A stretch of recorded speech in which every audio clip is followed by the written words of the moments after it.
Welcome to Faviola, the CEO Hustler. I am going to be providing you with some basic tips to help you start and end your year in order to help you create the right plan. So if you don't know me, my name is Faviola Valencia, the CEO Hustler, always helping you boss up and rise. So I am looking at my screen, so I apologize that I'm not looking directly at the camera. So let's start. One thing that you always have to remember is always be prepared. Don't wait until the last minute.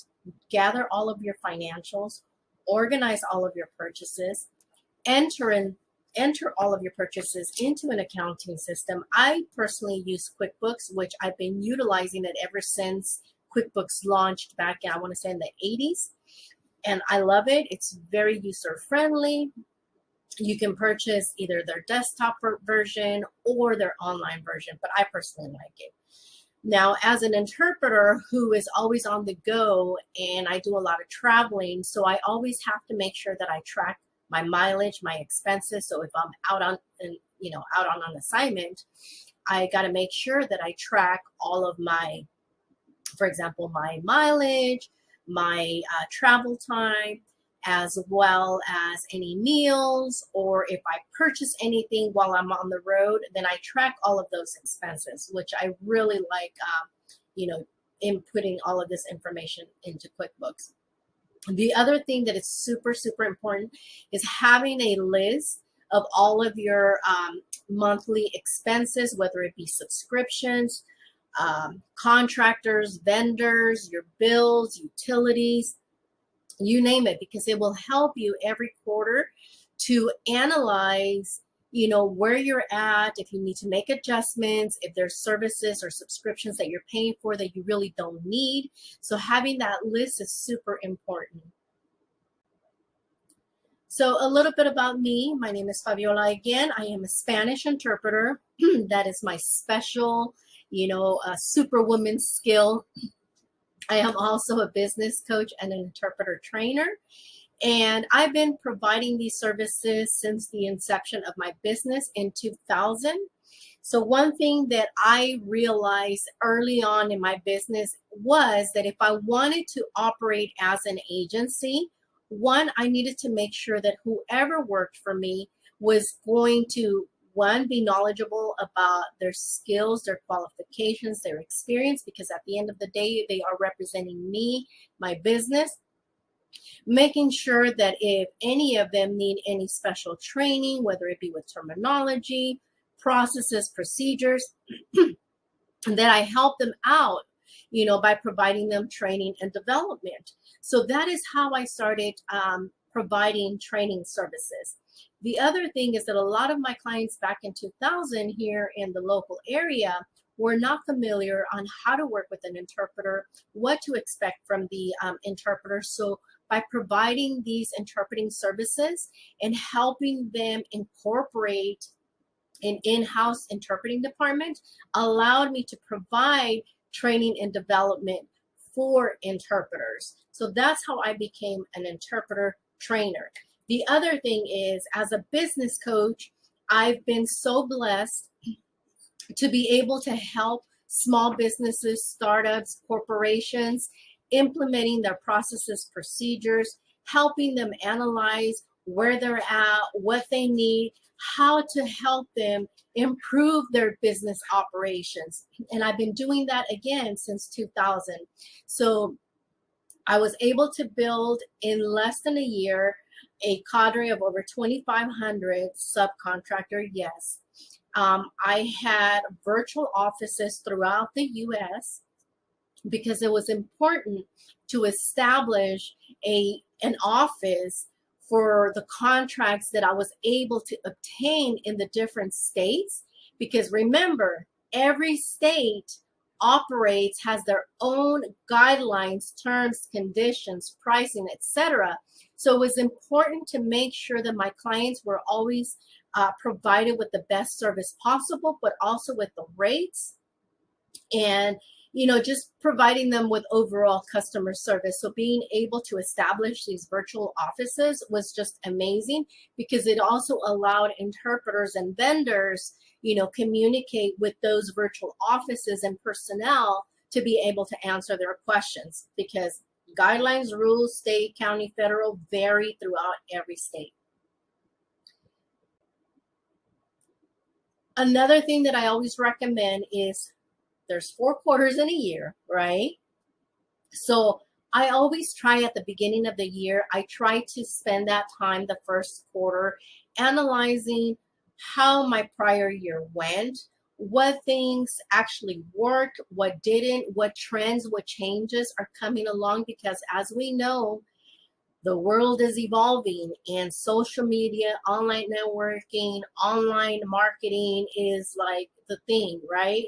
So incorporating a lot of these new processes is important, and also understanding, okay, what things am I good at and I can utilize in my business? What things do I need to improve in my business? What type of training do I need to get in order for me to be able to understand how it works and be able to bring on new people to hand over that task? Second quarter is, again, planning ahead, seeing if there's anything that I can improve, if there's additional services that I can provide. Right now with the pandemic, there's a lot of online services and over the phone. So I brought on all of my online services and my over the phone services, which has allowed me to just broaden my services and be able to cater to my customers every step of the way.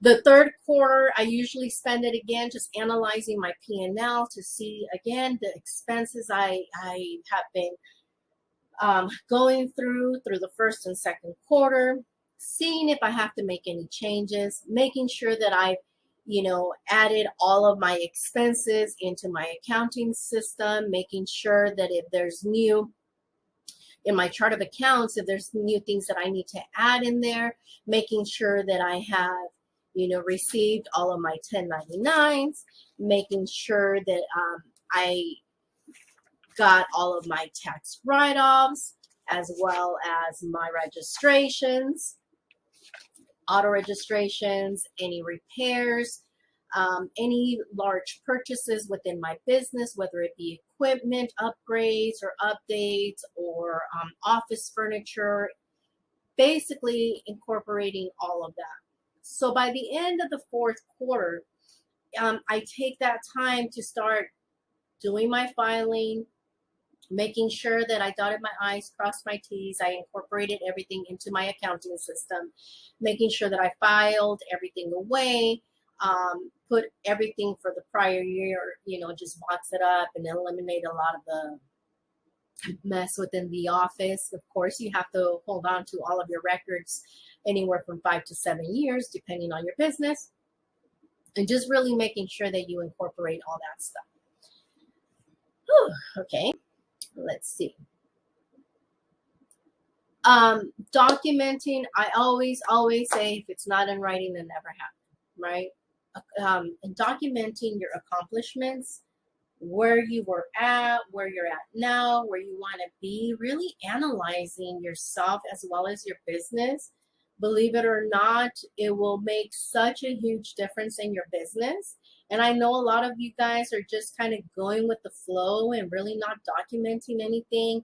Many of you guys get super excited because, oh my God, you got a new contract, or you got a new client or new business, and you start forgetting about all of the simple and important steps of your business, which is the processes, procedures, and foundation. And you hear me talking about that all the time. So it's super important that regardless of how hectic life is, you still need to make some time to be able to analyze yourself as well as your business, where you want to be. And who knows, wherever you're at right now, maybe that's not where you want to be in 2 to 5 years, or, in the next month. And so it's important that you start planning and that you create all of these steps within your business. Let me get some water here.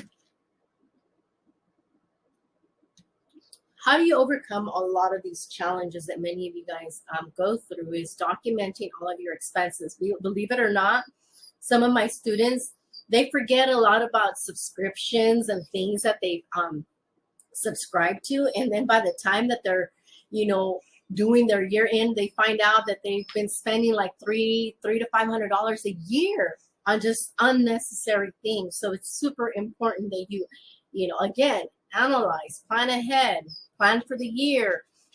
Take a look at your finances, seeing where you're at. I mean, are you actually generating income, or you're just, you know, going with the flow, or you're just basically living day by day? No, you've got to prepare, because everything that we do within our business, if you have children like I do, it's important to have that structure, because it allows us to be able to help our children, you know, prepare for the future, especially right now with these uncertain times. A lot of you guys also run a business and have a job, so make sure that you guys get your W-4s, W-2s, whatever. Keep track again of all of your purchases, office supplies, and just really being focused on what you're doing. Don't mind my dog, she's crying over there, wants attention. So, you know, my solutions, how I can help you, is basically helping analyze your business, really focusing on what you want to do, where you see yourself, helping you incorporate certain processes and procedures for your business. Because a lot of this, trust me, it takes time, dedication, a lot of researching, planning, and development. And a lot of you don't have that experience. And that's where I come in. I've been in business for over 21 years. Thank you, Jesus. And so I'm super blessed to be able to share all of my ups and downs, and in between, the trials and tribulations, and the good, the bad, and the evil that comes with business. Because trust me, a lot of that comes with business. So make sure that you guys, you know, take a peek at my Boss Up and Rise Online membership portal. I have tons of freebies in there to share with you guys. I will be, for those that have upgraded onto my Entrepreneur Cafe or Interpreter Cafe membership portal, I am going to not only include this particular slide, but I am going to include my checklist, my year-end process, so that you guys can take a peek. So once again, thank you guys so much for following me. Don't forget to like, share, comment, and let's continue to boss up and rise.